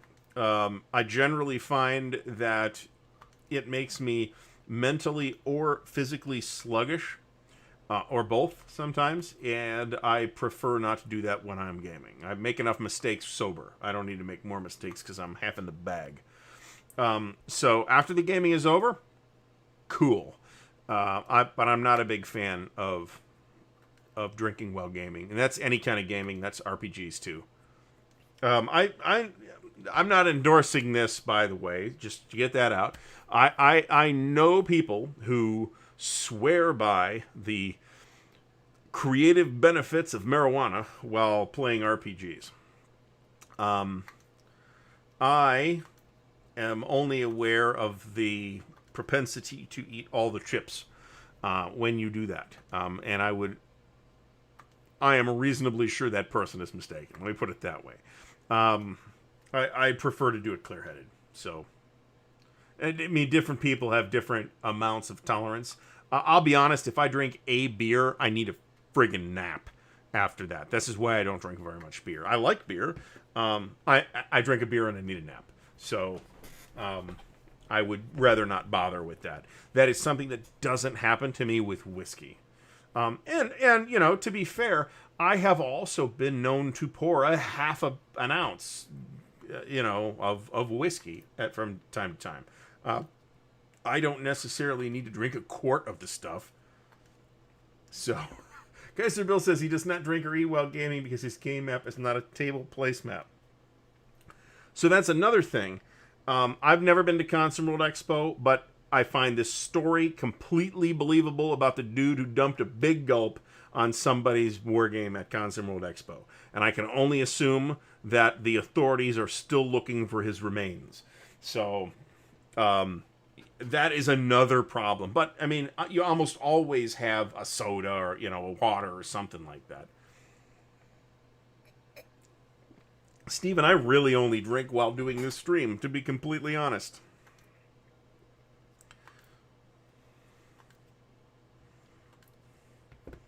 Kessler's.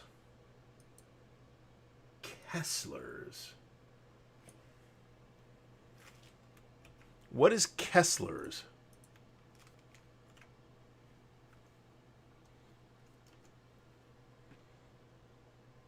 Whiskey. American brand of blended whiskey started by Julius Kessler. Is currently owned by Beam Suntory. Beam says it's the number 2 selling American blended whiskey. Which might be true, but American blended whiskey is not really a thing.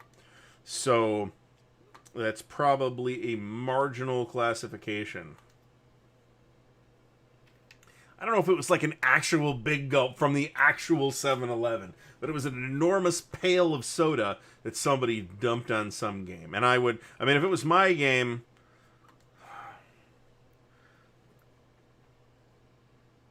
you got to be a grown-up about it, right? So you're like, you're replacing this copy of War in Europe or whatever it was, right? So, that is something that you would have to say. And I don't envy the people placed in that position. Nothing like a drunken brawl. So yeah, that's true too. I haven't even seen that happen in ages, but I don't hang out at those type of places. I haven't been in a bar in a long time.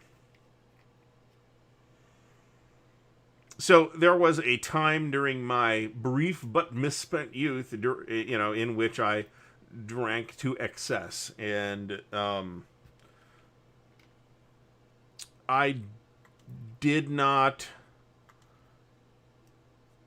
There were bad experiences, and as a result of those bad experiences, I grew up about it and learned to enjoy quality over quantity over the course. This was not an instantaneous process, nor was there any nobody got hurt, although somebody, meaning me, got really friggin' embarrassed more than once.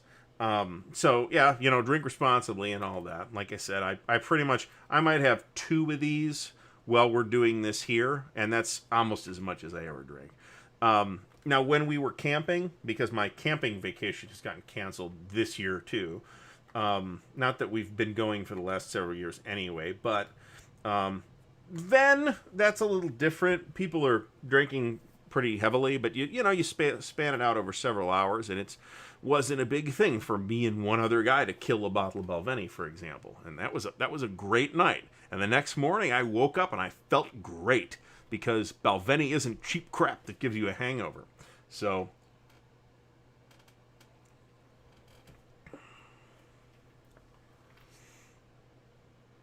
I guess you probably do need to.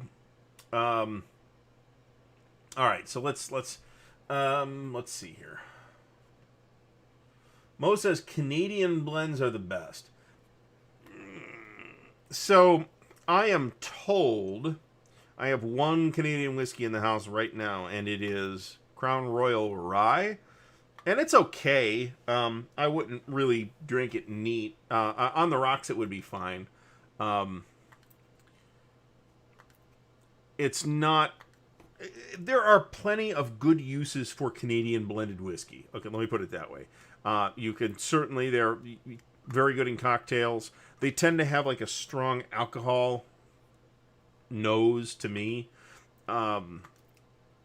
I am told that there are Canadian whiskeys that are excellent sippable whiskeys. I cannot personally name any of those. I just don't know what they might be. Nor do I know if you can get those in Ohio or not. My guess would be no. I will show you the very fine dice bag that came with the free bottle of Crown Royal, which you're probably not able to see very well, actually, but it's a nice little dice bag. And if you're just making cocktails or something with it, then there's nothing wrong with it. But even like a Black Velvet, I mean, that you could put that in cocktails, and it's garbage. I think it's distilled and fermented actual horse urine, and it's still fine in cocktails. So,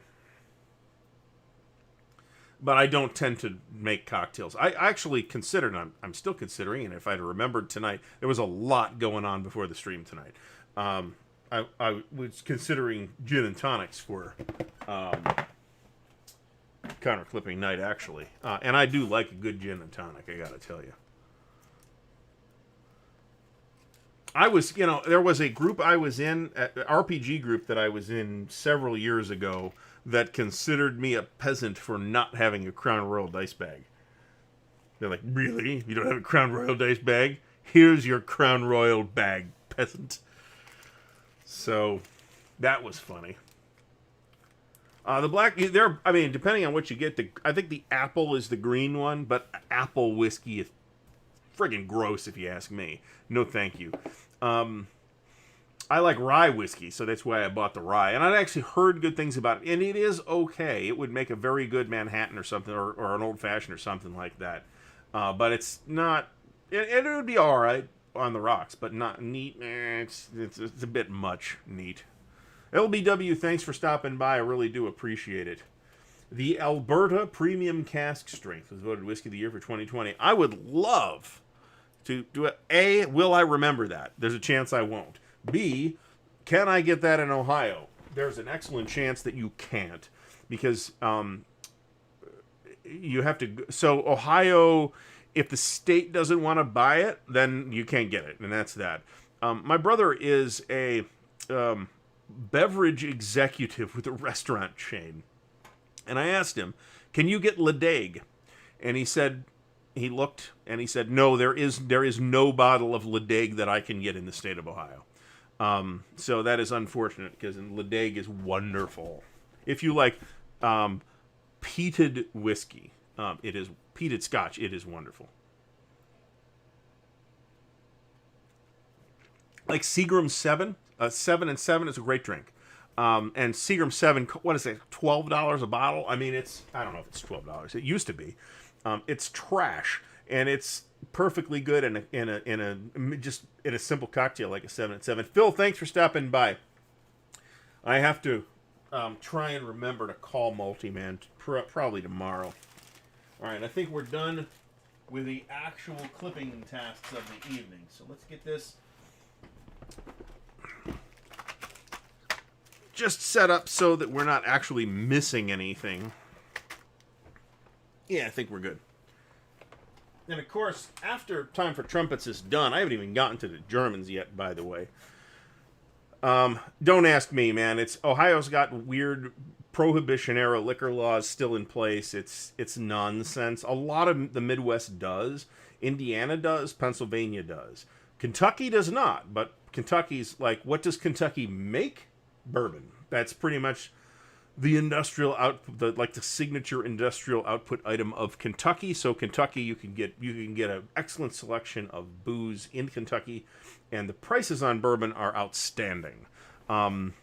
If you like bourbon, but bourbon's on like my number 3 list as whiskey styles. So time for the bullet topics. So this is we are on drift time now. Yes, you are absolutely right. I feel like we've been reasonably directed. I mean, the topic was very loose in the first place. So, all right. Mo says the apple is green and it's nasty, which I can believe both things. I have never been tempted. Again, you could probably make a decent cocktail with it, but no, I'm good. Four Roses is good. Angel's Envy is better. I will tell you that. I in my opinion, I will tell you that. And I'm not, like I said, I like American rye more than I like American bourbon. Illinois, you can get good booze selection. There's a chain in the Chicago area, which does not, unfortunately, extend very far beyond the Chicago area, called Binny's Beverage Depot, where you can get a great Scotch selection, including some independent bottlings, that some of which are like Binny's independent bottlings. So, South Dakota has great liquor laws. Our selection leaves much to be desired. It didn't even occur to me to stop. Of course, admittedly, when we drove through South Dakota, it was like the middle of the night. So, and we were too busy getting pulled over by the South Dakota Highway Patrol, too. Patrick Picture says, is there a scale of game that I think has a greater chance of being bad? No. But there are topics that I think have a greater chance of being bad because they're difficult topics. It is really challenging, for example, to pull off strategic World War II, even in Europe, but also in the Pacific, it's even harder. So there's a fair number of strategic level Pacific World War II games that stink because it's a difficult topic. Scale, I don't think so, but the same thing that I just said might apply, but it's topic dependent. So a strategic level game on the war in Europe is an easier topic to handle, and there's more games on that topic, presumably for that reason, and it's a bigger selling topic too, right? I mean, people are more into the war in Europe than they are the war in the Pacific. I personally am highly interested in the war in the Pacific. I've been slowly gathering the Samuel Eliot Morrison History of U.S. Naval Operations in the Second World War, I believe is the name of the series. Samuel Eliot Morrison. This is not the guy who was Jim Morrison's father, who was an actual U.S. Navy admiral, by the way. Talk about your kid going off the reservation. My kid was Jim Morrison, so imagine that made got some strange looks in the command center.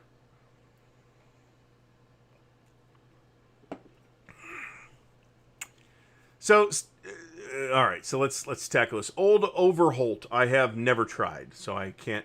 In Ohio, you can't. You can, but if you buy it in Ohio, if you go to a liquor store, you are buying it from the state of Ohio, and it's exactly as dumb as it sounds.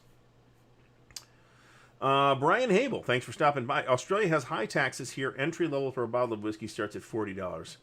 Oh, well, I mean, I don't know that there's a huge domestic Australian whiskey industry. I would look at, although, like a local distiller, like a micro distiller, which we have like 3 of here in Columbus, probably more now, actually.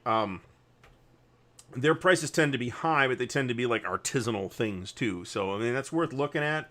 If you're paying a high price due to import duties, it might just be that nobody makes whiskey in Australia. That's possible. I don't know. But they make whiskey in Japan. They make whiskey in India. They make whiskey in England. There's an English single malt whiskey, which I forget the name of, but it's like, wow, that's weird. Actually saw Penderyn at a liquor store not too long ago. It's a Welsh single malt whiskey, which I would really like to try, but I didn't want to spend $70 on the bottle, so because that's about what it costs. So Stigler, I am proud that we did not zero in like a homing missile on Decision Games until an hour and 37 minutes into this. So it is a topic that comes up often. Decision has clear product development and quality control issues. I will not go as far as saying everything that Decision Games is bad. I don't think that's true. There's a number of things that Decision does that I think are in the range of very good to outstanding. And they do a wider array of stuff that's interesting but with problems. One example I can think of that I did a playthrough video on, the First Crusade solitaire game from S&T, I think $2.99. It's actually an interesting game. It's a very interesting topic. I think the First Crusade. So when people think about the Crusades, they think of Richard the Lionhearted and Saladin and all that. That's the Third Crusade. I actually think the most interesting crusade is the First Crusade. So I was super into a game that dealt with the First Crusade. I think you are better served by playing Onward Christian Soldiers by Richard Berg. The First Crusade is the S&T 299 game is broken out of the box, but they did sort of fix most of those, the most important of those problems anyway, in the online rules. So they knew it was busted when they shipped it. There's the siege rules are either broken or absent from the published version. You get them in the the extended rules on the web page. So not a big fan of, despite liking the topic.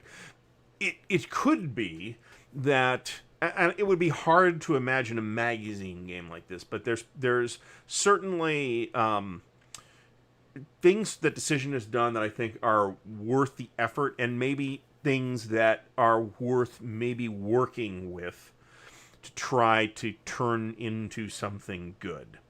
One example might be, I'd put the Goss series in that category, in that latter category. I think Goss is doing some really cool stuff. Some things are simulated in Goss that one doesn't typically see.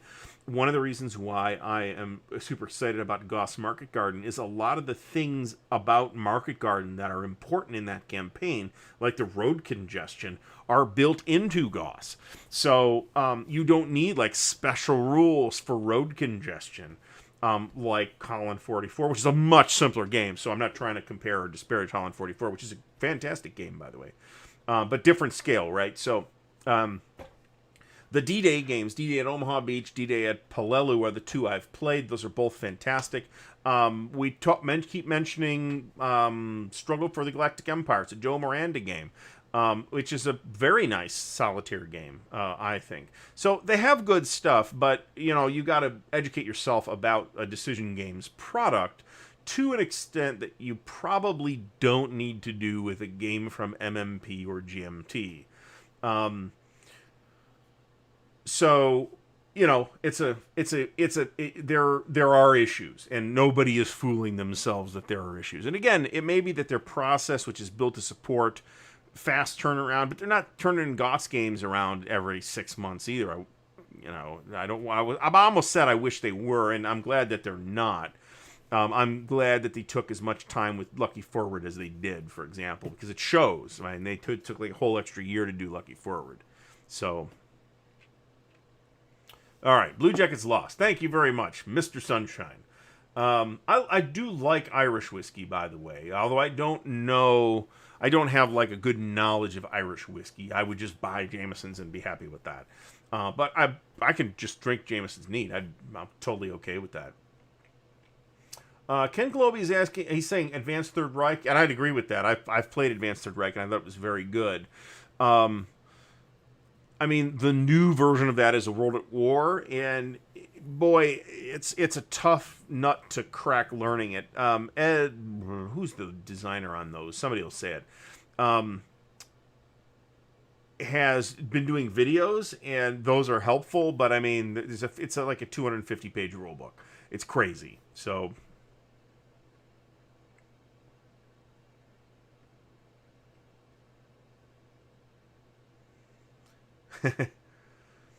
All right. Doug says that there's several good tactical air games. Blue Max, Ace of Aces, Mustangs and Messerschmitts, Fighter Pilot. Ace of Aces is a classic. I don't know if... I've never played it, so I don't know if it's good, but it's a classic. People are still playing it. It's still around. So I figure if it came out in the 70s or whenever that came out, and is still around, it probably has something to recommend it. Tactical Air War. That's not a topic I'm interested in particularly. I have Air Force. That's like all the Tactical Air War I literally need. And I know it's got problems too, but like I said, it's not my subject. Like the operational era games like the Burning Blue, which looks fascinating, by the way, and I would love to do something with that.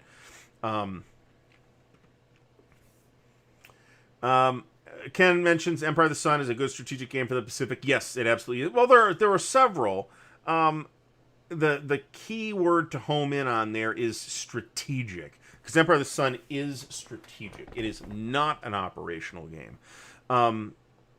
Conversely, Pacific War is an operational game, and there is a strategic scenario which is not as well regarded as the operational heart of that game. Patrick Pictures got stuck playing Fatal Alliances as Austria. Sorry.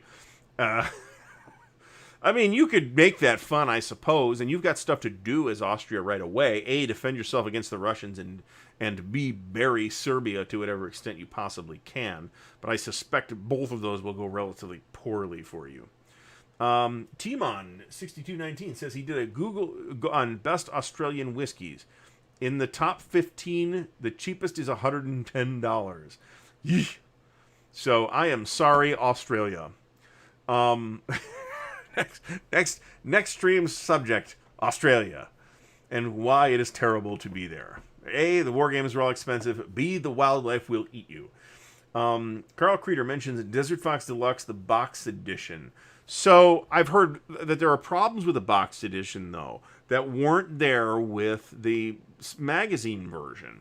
Now, to what extent you're willing to overlook whatever issues there are, I don't know. Certainly the North Africa War is a popular topic, and there's probably people who are into that topic enough to ignore or work with whatever problems occur in Desert Fox Deluxe. I don't believe Desert Fox Deluxe to be a disaster.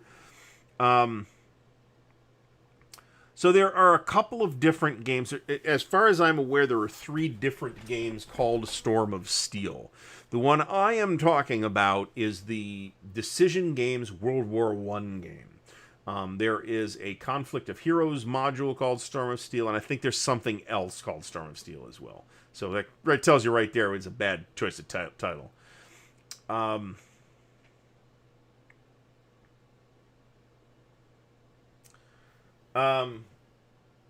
CLT AVAG. Built-in congestion the way that last Blitzkrieg has built-in congestion? No, not really. That's the the crossing the streams rule, if that's what you're talking about. No. It's built into the way Gauss does the movement. You actually can't move over your own units in a road movement mode. So you'll, like, if you got guys going along the road, you'll end up piling up behind that lead unit.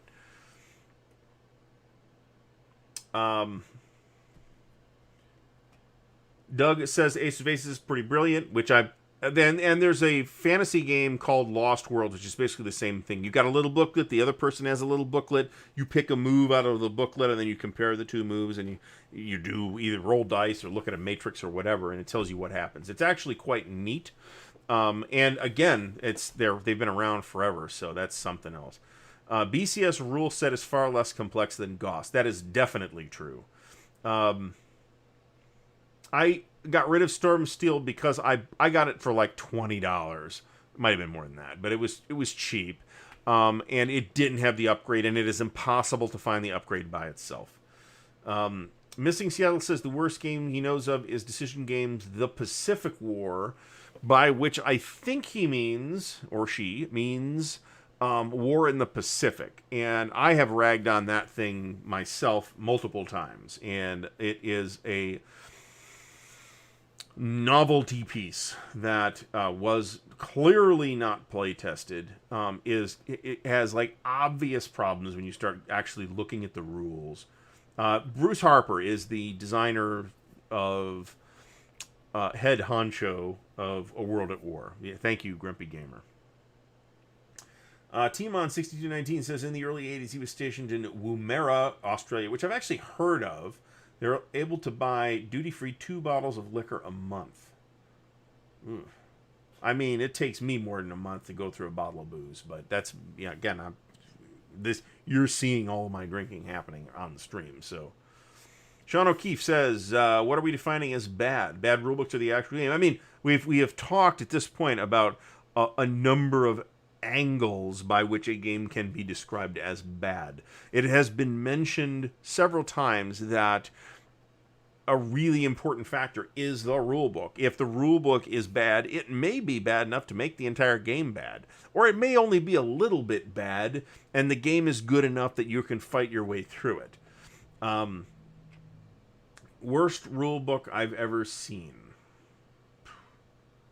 It might be that Triumph of Chaos, actually. It's I mean, you can download the PDF version. I encourage you to download it and look at the rulebook and see if it is not a bewildering fractal disaster of typography, and you don't know what to look at on the page. It's ludicrous. That might be the worst rulebook, and it's got tons of errata. So it might be the worst rulebook I've ever seen. John Longshore asks how come there's no Irish vodka? I would make the statement totally snarkily that how can you tell the difference between Irish whiskey and vodka, since the Irish whiskey is triple distilled anyway, and don't they distill all the character out of it? Now, of course, that's not true. But Irish whiskey has a noticeable character, but it is triple distilled, theoretically making it smoother.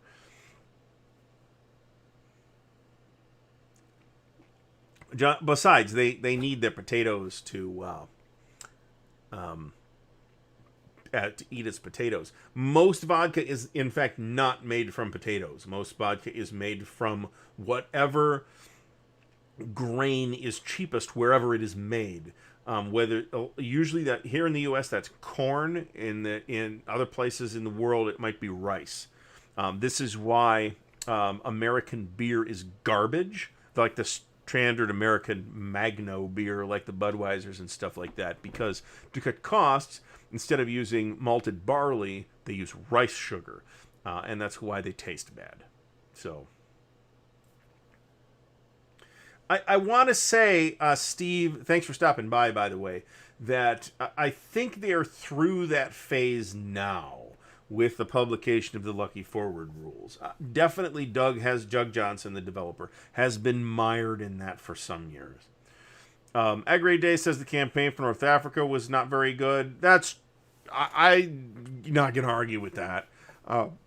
There are a very small number of people that like it. Agri Day, Jihad, the Rise of Islam. So, this is my point of confusion. We're going to look this up.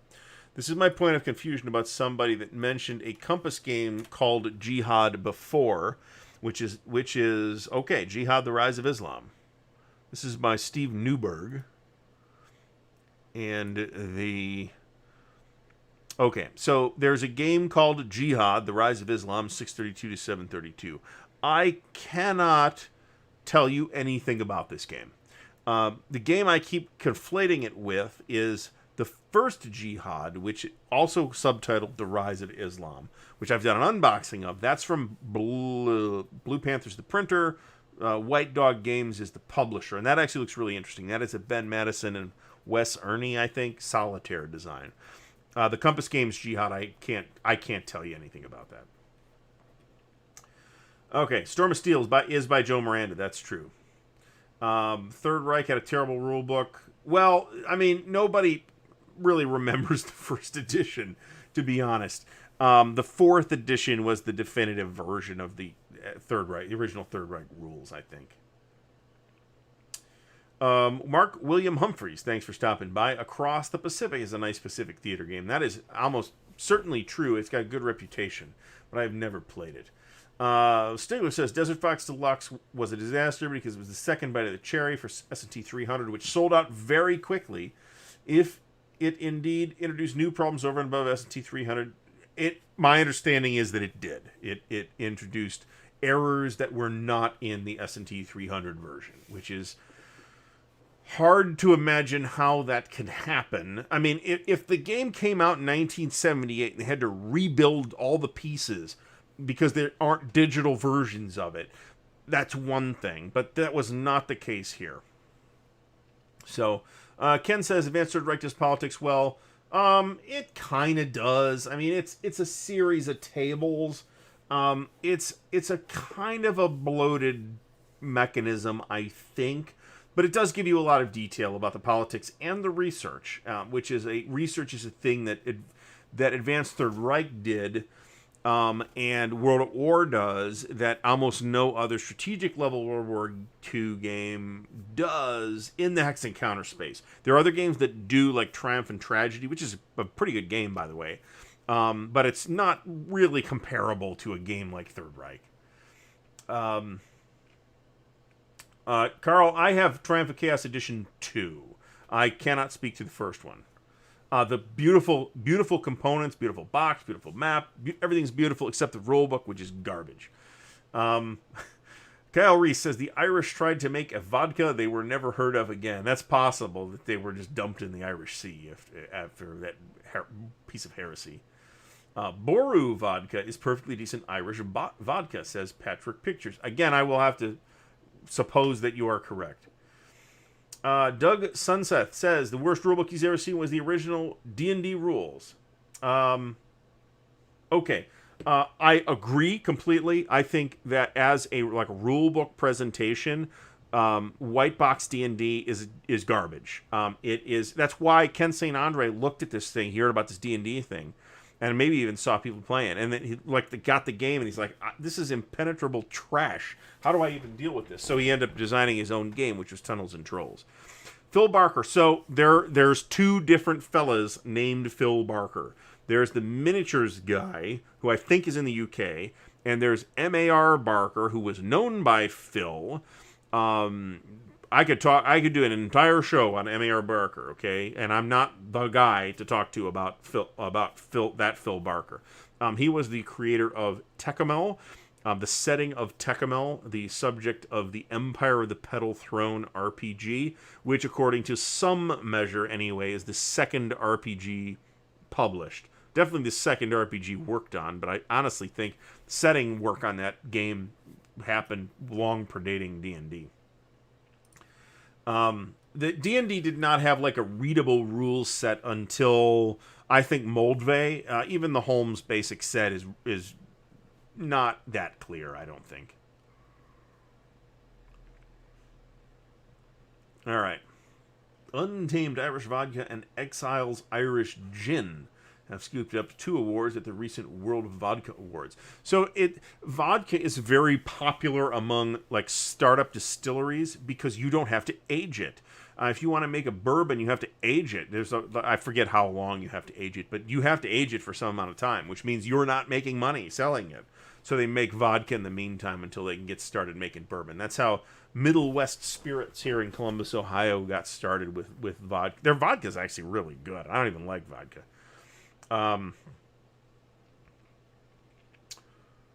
Jihad is a remake of the Sim Canada version. Yep. So I've been told. I did not know that prior to this stream. Nathan Landrum says that the first Jihad by Ben Madison is a great game. There's some playthrough video of that on YouTube, not by me. Mark William Humphrey says that Hitler's War had research. I've never played Hitler's War, and so I can't really comment on it, but I would, again, probably not put Hitler's War in the same category as something like a World in Flames or a World at War. Stigler says they didn't have cards for the events in S&T 300, and they never sorted the entire thing out, whether cards or events. I don't remember seeing cards in the boxed version either. Unless we're talking about player aid card type cards, not playing card type cards.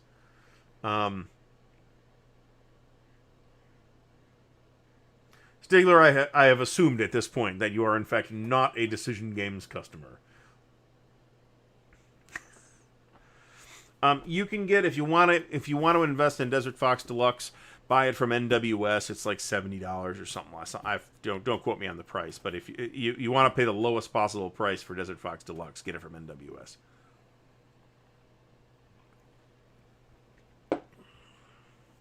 So we are. Oh, it's 9:58, later than I thought. So anybody has last minute questions? I'll go for another couple of minutes. I've got about another swallow of Glenlivet here. So anybody has any final stuff for me? Please speak up. We hit 112 is what the number I'm seeing now is showing me, which is amazing. So I would like to thank everybody for stopping by.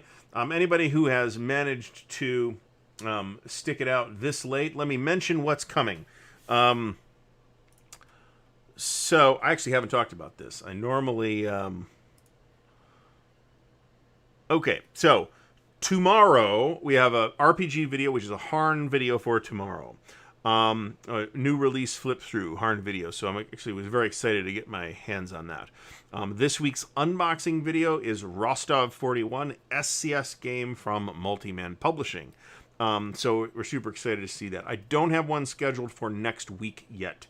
So we'll see. I'm trying not to go too far ahead on the unboxing videos because that's where I thank the patrons, and that keeps changing. So I'd like to mention also that if you'd like to support Ardwulf's Lair, please check out the Patreon or the merch store linked in the video description. I didn't get to talk about another channel that I think you should look at next week. I'm going to make that an actual thing. Let me write that down so I can make that an actual thing. Other channel. Actually occurred to me in the 5 minutes before this thing happened. I'm like, I don't have time to do research on this.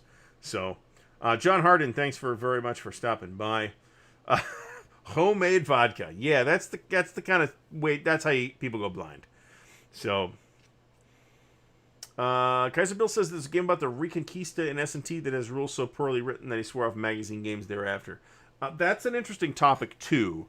Keep your eyes open on that. There is a game, I forget who is the publisher, and this may have changed, but I thought Compass was the publisher, using the Sekigahara system about the Reconquista. That is the Christian reconquest of Spain from the Moors, which concluded in the otherwise auspicious year of 1492.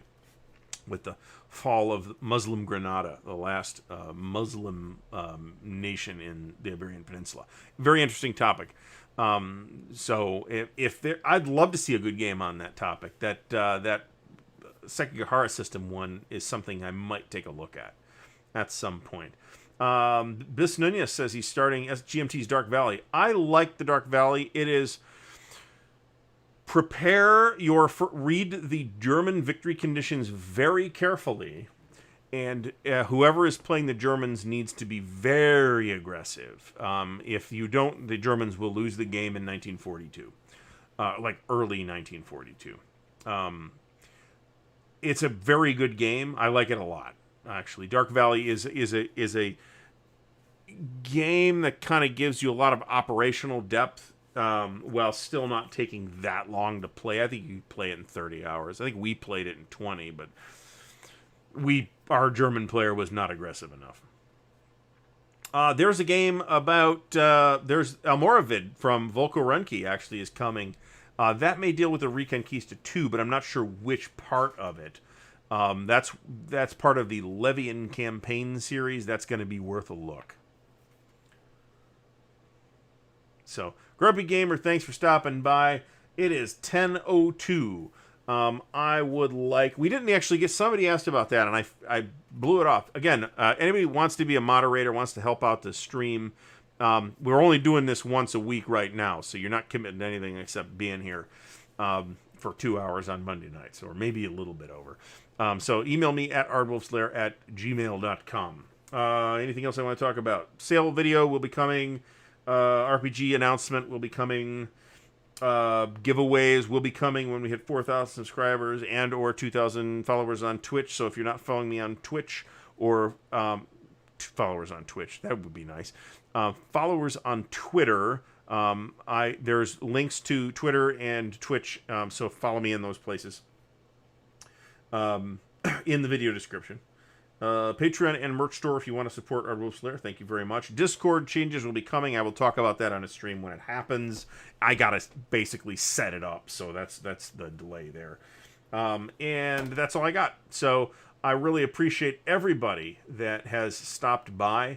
I'm sorry if I didn't get to your questions, but the number of people involved here is great enough that I'm kind of stuck. So I'm trying not to. I'm trying to miss as few as I can. Let me put it that way. So again, thanks everybody. We will be back next Monday at 8 p.m. For another counter clipping stream, and don't forget that I will be on No Enemies Here's channel at 6:30 p.m. Eastern Daylight Time on Wednesday. So don't forget that either. This week it's on Dan's channel, so we'll be talking about the Charles S. Roberts Awards or the Wargaming Hall of Fame or something like that. Once again, thanks everybody for stopping by, and we'll see you all again soon.